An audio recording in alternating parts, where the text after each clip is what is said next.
Bienvenidos a El Portal, un pasaje hacia un lugar para los que creen que es posible estar mejor, para quienes quieren saber más sobre los misterios de la mente, para aquellos que sienten que la vida es más que la normalidad, para los que saben que no están solos en su búsqueda y para quienes actúan para transformarse a sí mismos. El Portal, psicología de otra dimensión. ¿Cómo están? Bienvenidos al séptimo programa de la primera temporada de El Portal. Y hoy elegimos un tema para mí muy interesante y fundamental, que es el de la familia. La familia y especialmente qué anda mal en la familia. Y hoy hablando del poder. El poder, un tema muy complejo, muy difícil para los humanos, que creo que es uno de los temas que todavía no encontramos cómo manejar. Esto del poder requiere mucha sabiduría para tenerlo y poder ejercerlo, y necesariamente en los grupos humanos existe y es un factor a comprender antes que nada. Acá cuando hablamos de la familia, bueno, es uno de esos temas que es un clásico, ¿no? de la psicoterapia, que el psicólogo te pregunte por tu familia, y para mucha gente eso es extraño, ¿no? Siente como que ¿qué tendrá que ver hoy que tengo 30, 40, 50, 60 años? ¿Qué tendrá que ver mi familia, especialmente mi familia de origen y mis años de infancia? Bueno, eso tiene mucho que ver con que el ser humano tiene un desarrollo lento en comparación con especies animales que en meses ya tienen una independencia y prácticamente se pueden desenvolver. Esto en el ser humano es completamente opuesto, necesita años, discutiblemente, pero al menos 14, 15, 16 años para empezar alguna independencia. Siempre que hablamos de un niño trabajando antes de esa edad o desenvolviéndose o cuidándose solo, hablamos de algo, una situación de desamparo. Y por algo es. En los primeros años de la vida y en las personas, son muchos estos años, son de mucha fragilidad, donde es muy necesaria la guía, el aprendizaje, y esto no siempre es fácil de dar. De hecho, es un tema muy complejo cómo dar una crianza. Creo que cuando entendamos cómo se da esa crianza a nivel general, realmente va a ser un cambio en cómo crecemos y cómo nos desarrollamos las personas. Históricamente la familia es donde recae esto, ¿no? La educación y todas las complejidades de las funciones de la familia: cuidar, dar seguridad, educar, criar, socializar, ¿no? Que quiere decir transmitir todas las reglas, todas las cuestiones aprendidas por la cultura, como para cuidarse, para aprender, para ser productivo, para saber desenvolverse. Bueno, todo le toca a la familia y luego va apareciendo también la escuela y los medios de comunicación en sus distintas formas también para cumplir esas funciones. Pero siempre la familia tiene un lugar principal, y también esto es porque el ser humano tiene necesidad de apego, necesidad de figuras donde tenga una función de afecto especial y que se preocupen por él especialmente. Por esto los chicos que crecen en orfanatos, en institutos, muestran dificultades en este sentido, porque más allá de que haya habido un buen trato, cosa que muchas veces no pasa por razones que también son complejas, a pesar de haberlo tenido, ese trato nunca puede ser especial. Pues obviamente, cuando el Estado, cuando la Iglesia, cuando alguna institución se tiene que hacer cargo, se hace cargo de decenas de chicos, entonces es muy difícil tener ese trato especial, y eso es lo que falta, ¿no? La figura o las figuras que tengan esa relación y ese vínculo único para la persona, que hasta donde sabemos no se puede reemplazar en esos primeros años. Y después la familia también va a ser la encargada de, luego de educar, de transmitir estas reglas, de ir liberando, ¿no? De ir permitiendo un crecimiento propio, una independencia. Bueno, en todos estos matices están las complejidades.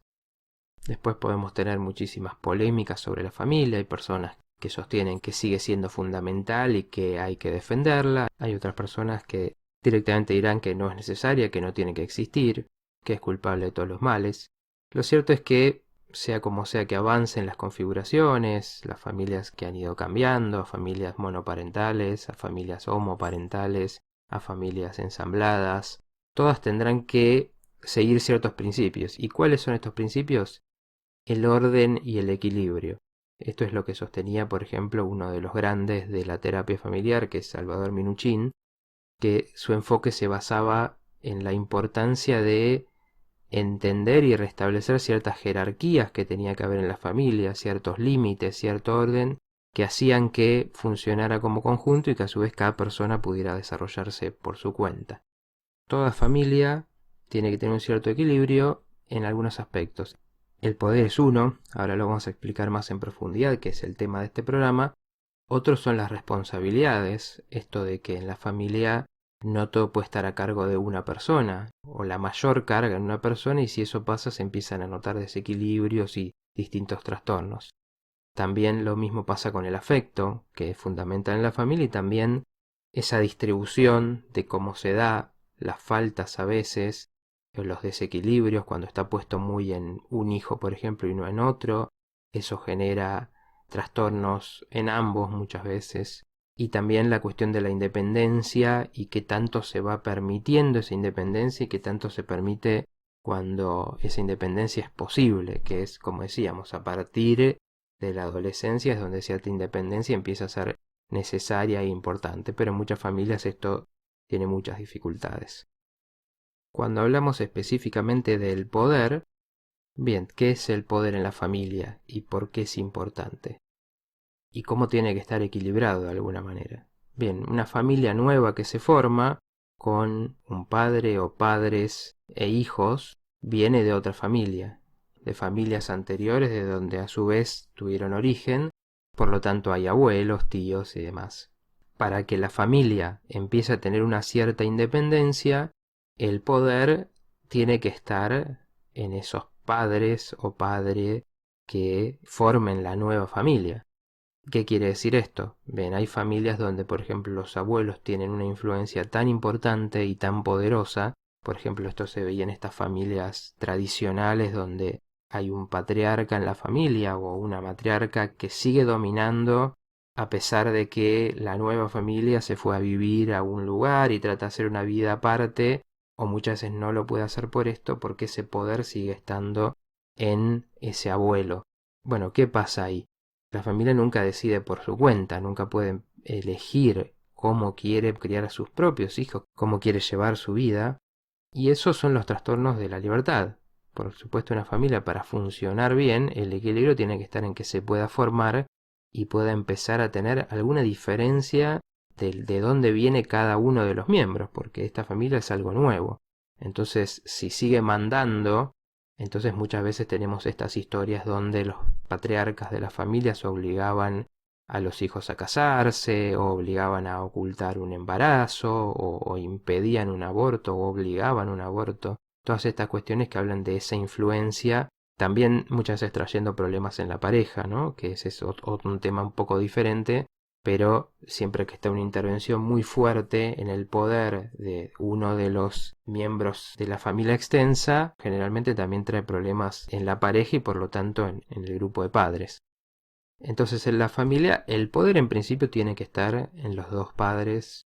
¿Qué pasa cuando hay uno solo? También esto genera un desequilibrio en el sentido de que la crianza es una responsabilidad muy grande, donde justamente hay que ejercer esa autoridad y los hijos necesariamente desbordan, ¿no? Justamente porque tienen una energía, tienen un entusiasmo que no puede ser empardado por los padres que tienen sus actividades, su trabajo, sus obligaciones, sus preocupaciones, mientras los chicos o los niños tienen todo su interés en hacer lo que ellos quieren hacer y lo que a donde los lleva su atención. Y entonces es muy difícil poner límites, que es fundamental en los padres, y cuando esto recae en una sola persona es extremadamente difícil, en especial si los hijos son más de uno, y esto generalmente lleva a un desgaste muy grande. En el equilibrio, cuando es más de una persona, esto se puede repartir y de esa manera es que uno se puede ir complementando, ¿no? Por ejemplo, tradicionalmente la madre se ocupaba más de las tareas de la escuela y el padre más de venir y ser el que reta. Esto, más allá de ser algo, un modelo rígido, habla de que hay una distribución de las tareas, ¿no? Porque no todos tienen quizás la misma capacidad para tener firmeza en tal aspecto o interés en tal aspecto, o ser el que ponga la disciplina de cierta manera. Entonces es muy difícil para una sola persona. Después cuando funciona, por ejemplo, hay familias ensambladas donde aparece otra pareja, bien, es un equilibrio distinto, nuevo, también es un tema bastante particular, pero empieza a haber un cierto apoyo y se puede pensar desde esa manera donde ya no todo recae en una persona. Pero bien, ¿por qué tiene que estar el poder en los padres en principio? Porque van a ser los que tengan que guiar, los que se supone que saben, que tienen una experiencia en la vida, y desde esa experiencia es que pueden decir muchas cosas, desde el cuidado más básico, ¿no? Cuándo se puede salir a la calle, qué es peligroso, qué se puede comer, cómo hay que comer, cuánto hay que dormir, cuánto se puede estar con una pantalla, con un juego, todas estas cosas que la impulsividad del ser humano en sus primeros años hace que los límites todavía no aparezcan. Entonces los padres tienen que ser los que pongan estos límites. Entonces el orden, el que han trabajado estos terapeutas familiares, que estudiaron en profundidad la familia, es que este poder tiene que estar en los padres y con el paso del tiempo tiene que ser, de alguna manera, irse emparejando cuando los hijos van creciendo, cuando van teniendo sus propios criterios, cuando empiezan a mostrar capacidad de independencia, esto se tiene que ir equilibrando. Pero claro, donde hay una necesidad de que haya poder, puede haber un exceso. Y entonces están los padres autoritarios. Los padres autoritarios son también este modelo, por ejemplo, del padre que decidía todo, que llegaba a la casa y todo se tenía que hacer como él decía, que siempre tenía la última palabra. Este fue un modelo muy fuerte en el siglo XX y cada uno de estos modelos, cuando se exacerban, es que genera un trastorno. Entonces el exceso de autoridad, de autoritarismo, ¿qué trastorno genera? Genera que los hijos no se puedan desarrollar bien en su independencia, no puedan desarrollar su seguridad en sí mismos, porque son mandados a todos, todo es exigido, todo es porque sí, todo es porque yo lo digo, y entonces el hijo no puede desarrollar ese criterio propio de decir, bueno, pero ¿qué pasa si yo esto lo cuestiono? Digo, ¿qué pasa, por ejemplo, si no todos los domingos hay que juntarse con toda la familia y yo tengo ganas de hacer otra cosa? No puede haber este criterio, no puede haber esto que hablamos en muchos programas, ¿no? El cuestionar, bueno, mi familia es de tal religión o mi familia viene de tal tradición de una profesión y de repente el hijo quiere hacer otra cosa completamente distinta. Bueno, el autoritarismo va reprimiendo esto y en general la consecuencia son hijos inseguros, hijos que renunciaron a sus propios intereses, que aprendieron a simplemente obedecer y no hacer. Este desequilibrio, como puede estar desde los dos padres, también puede estar en uno, y entonces también el otro padre queda desdibujado. Y muchas veces lo que pasa ahí, lo que se ve en muchas familias, es que los hijos pueden tomar dos caminos, ya sea se alían con el padre poderoso, vamos a decir. Esto de las alianzas también era algo que trabajaba mucho Minuchin, de romper estas alianzas cuando son patológicas. Entonces, ¿qué quiere decir esto? El padre es poderoso y entonces los hijos se unen con él para maltratar a la madre, o viceversa. ¿Por qué? Porque el hijo necesita de alguna manera que ambos padres sean esa imagen de quien les puede guiar en la vida, y cuando esto no pasa empieza a haber como una especie de resentimiento y de identificarse con el padre poderoso y maltratador y atacar al débil, ¿no? De alguna forma castigándolo por no cumplir su función. Lo otro que puede pasar es que los hijos o algún hijo, ¿no? Esto puede pasar y a veces los hermanos se van uno para un lado y el otro para el otro. Pero un hijo siente la fragilidad de uno de los padres y crece con la necesidad de protegerlo. Entonces, en vez de vivir su infancia y de tener su propio desarrollo, desde muy temprano, y esto pasa desde los primeros años, crece con la sensación de que tiene que ser el protector del otro padre ante los maltratos del otro, con la tristeza de ese padre, con la depresión. Entonces se tiene que agrandar artificialmente, tiene que crecer rápidamente para sentirse que puede ser alguien que cuide y no alguien que reciba cuidado. Esto obviamente lo que hace es trastornar el ciclo necesario de crecimiento y de poder ir adquiriendo responsabilidades, y es una causa secundaria del desequilibrio de poder entre los padres, que tiene que estar idealmente repartido, ¿no? Alguno más fuerte en un área, otro más fuerte en otra, pero que haya diálogo, que las cosas se hablen. Bien, ¿qué pasa cuando el exceso de poder no está en los padres, sino está en los hijos? Este es un modelo que empezó a aparecer desde fines del siglo XX, que tiene que ver con esta generación, muchas veces que crecía con padres autoritarios y decía, no, el autoritarismo te hace mal. El que te ordenen las cosas, el que te manden, el que te digan a esta hora te tenés que ir a dormir, me hizo mal, me marcó, me traumó. Entonces yo con mis hijos no voy a ser así. Y pasó lo contrario en muchos casos, ¿no? La sensación de que cualquier límite que pongas le va a hacer mal a los hijos. ¿Qué pasa con esto? Los hijos tienen un poder que no deberían tener y que no pueden manejar. ¿Por qué? Porque es el poder de, bueno, hago lo que quiero, si no quiero ir acá no voy, si no quiero comer esto no lo como, si no me quiero dormir no me duermo, si quiero tener esto me lo tenés que comprar sí o sí. Es el hijo caprichoso que no se lo puede frenar y claro, después tiene un montón de problemas en otros lados, ¿no? En la escuela donde tiene un montón de otros compañeros que son iguales a él y debería haber una igualdad y ahí no acepta que haya limitaciones, con un maestro o en cualquier actividad donde empieza a compartir con pares. No entiende esto de que hay cosas que no se pueden, que hay cosas que hay que esperar, no desarrolla estos límites porque los padres no tenían esta capacidad o no la tuvieron de ser la autoridad cuando había que serlo. Confunden la autoridad rígida con la autoridad de ser el que tiene que guiar en la vida, ¿no? Hasta que los hijos van aprendiendo, van desarrollando sus propias comprensiones. Y esto nada tiene que ver con no escuchar. También, idealmente, se puede escuchar, se puede aprender de los hijos, de sus ideas, de sus miradas, de sus cuestionamientos. Muchas veces se puede aprender también que hay que mejorar o que es absurdo, ¿no? Donde los hijos tienen esta capacidad de señalar desde su pregunta inocente algo que para los adultos se da por entendido, ¿no? Y hacértelo pensar. Entonces desde ahí pueden cuestionar muchísimas cosas de la vida familiar, pero no tienen la capacidad de decir qué les hace bien comer, o si hace frío, si se tienen que abrigar o no, o si tienen que estudiar. La importancia del estudio y de la formación, que es empezar a desarrollar disciplina, tampoco es algo que un humano desarrolle solo, sino que necesita ese acompañamiento. Tiene interés por aprender, pero ese interés tiene que ser guiado. Entonces, fíjense cómo siempre estamos hablando en esto de encontrar un equilibrio, de entender cuáles son los tiempos del desarrollo, cuándo necesitan algo que los guíe más y que sea más desde la autoridad, y cuándo eso se tiene que empezar a relajar y cuándo se puede permitir que este orden se vaya alterando.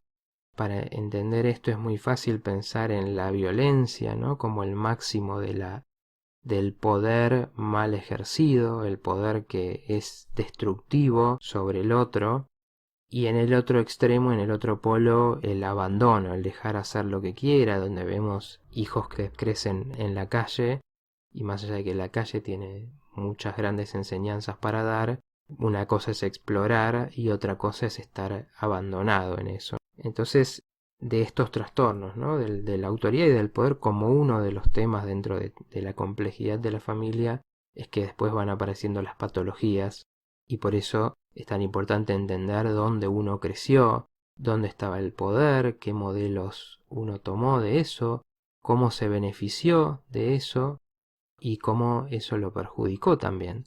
Y verlo en su familia, si uno está formando una familia, pero también en los grupos, donde uno puede ver y prestar atención, bueno, qué lugar necesito ocupar yo cuando estoy en un grupo, ¿no? Los grupos son como la representación o toman este modelo de la familia de cada uno. Entonces está el que aprendió a ser líder, está el que aprendió a ser el que siempre escucha y obedece, está el que aprendió a ser mediador y entonces siempre está resolviendo conflictos de los demás. Y siempre lo importante en esto es entender qué se hizo rígido, dónde uno se quedó clavado en un rol que en su familia sintió necesario, quizás para sostenerla, quizás para sobrellevar las tensiones que había, y después en la vida se encuentra que le pasa lo mismo, que forma parejas con estos mismos principios. Por eso es tan importante poder mirar esto, ¿no? Tuve un abuelo que mandaba todo y mis padres no existían, no opinaban. Tuve un padre autoritario, una madre autoritaria. Tuve caos donde nadie ponía orden. Tuve un hermano que cumplió ese lugar de ser el que tenía que mandar porque había fallas en mis padres. Bueno, todas estas cosas, cuando uno las revisa, sirven para empezar a entender dónde uno está encontrando los problemas en sus vínculos con los demás. Esperemos que esto sirva para poder pensar en cada uno, para generar preguntas, como siempre lo digo. Les agradezco por haber escuchado, por haberme acompañado. Os invito a que dejen sus comentarios en mis redes sociales, en mi página matiasmartin.com, en mi Facebook, licenciado Matías Martín, Psicología, en mi Instagram. Les mando un gran saludo y nos vemos en la próxima. Soy Matías Martín y hablo para las personas únicas y para lo único en cada persona. Hasta luego.